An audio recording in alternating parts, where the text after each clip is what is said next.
She had never played with a toy. In 2 years of life, Pebbles the Beagle had never once felt grass under her paws, never heard the sound of a door opening from the other side, never understood what a toy was for. She had lived her entire life inside a metal cage at a research and breeding facility in Wisconsin, fed through a rabbit-style feeder, never given anything to chew, never given anything to explore. She didn't know that there was a world outside those walls, and when she finally stepped into it, she had no idea what to do with it. This is the story of Pebbles and Milo and the 1,500 beagles who spent their lives as numbers in a lab, and the people who refused to let that be the end of their story. If you haven't subscribed yet, do it now. We bring you stories like this every single week, and you are not going to want to miss what happens next. Ridglan Farms sits in Blue Mounds, Wisconsin. For decades, it operated as a dog breeding and research facility, one of the largest suppliers of beagles to pharmaceutical and research companies in the country. The dogs that lived there were never pets. They were inventory. They were born in cages. They lived in cages. They were fed through automated feeders. They never learned to chew solid food because they never had to. They never learned to climb stairs because there were no stairs.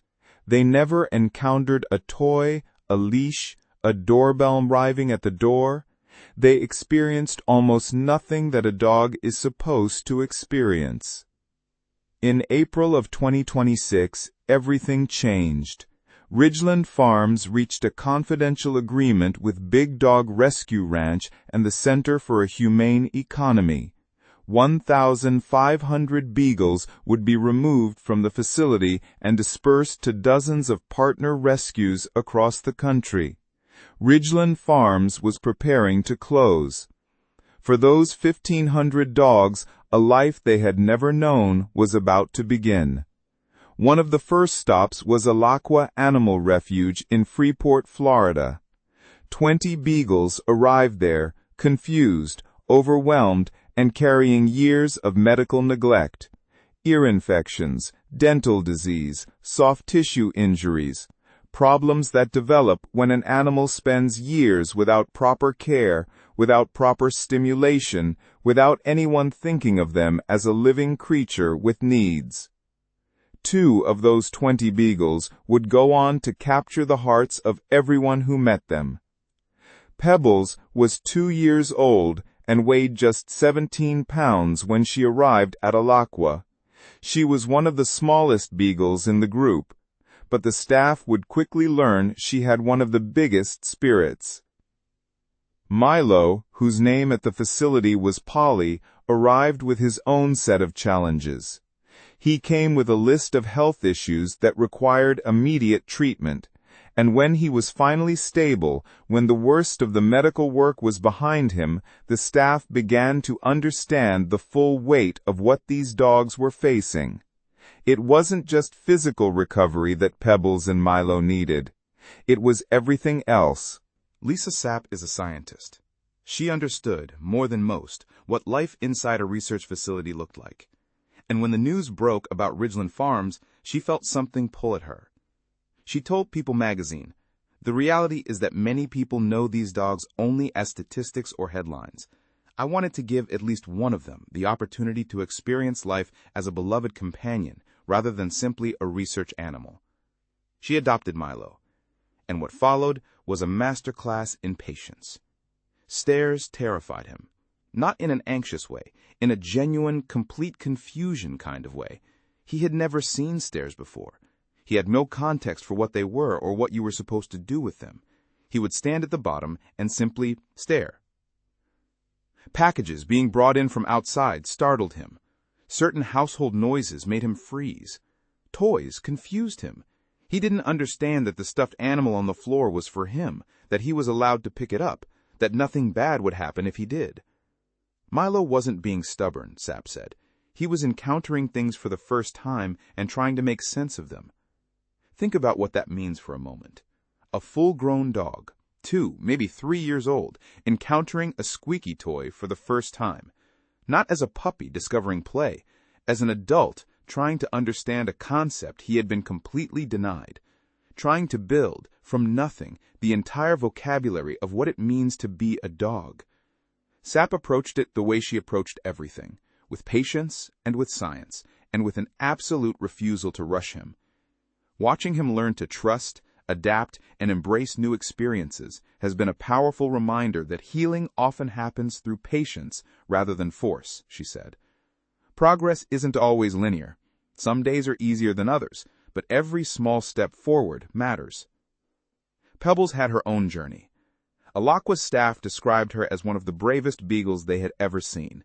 Small, yes, but bold in a way that suggested something fierce had always been living inside her, waiting for the chance to come out. Her adopters, Karen and Travis Tillman, were longtime supporters of Alaqua. They had adopted many animals over the years. They thought they understood what rescuing a dog looked like. Pebbles taught them otherwise. When they first met her, she went from friendly and curious to suddenly withdrawn and timid, all in the span of a few minutes. The Tillmans quickly realized that this was not going to be a standard adoption. Most rescue dogs have at least some understanding of what life in a home looks like. Pebbles is learning everything from scratch, they told people. Coming back inside the house was a challenge, not because she was scared of the house exactly, but because the concept of going back inside, of understanding that outside and inside were two different states you could move between, was new. The Tillmans would leave the door open and let her decide when to come in, on her terms, no matter how many flies got in. We had to adjust our own behavior around her, they said, moving slowly through the house because sudden movements can startle her, giving her space instead of overwhelming her with attention, even pressing the garage door button before opening the door into the house, just in case she gets scared and bolts. And then one day, she played. She picked up a toy for the first time. She understood what it was for. She started playing and she started cuddling, and the Tillmans watched something bloom in a dog who had spent 2 years never being given the chance. Every little milestone feels significant, they said, because you realize these are things many dogs learn as puppies. For Pebbles, they're brand new experiences, and it's been a privilege to watch her discover them.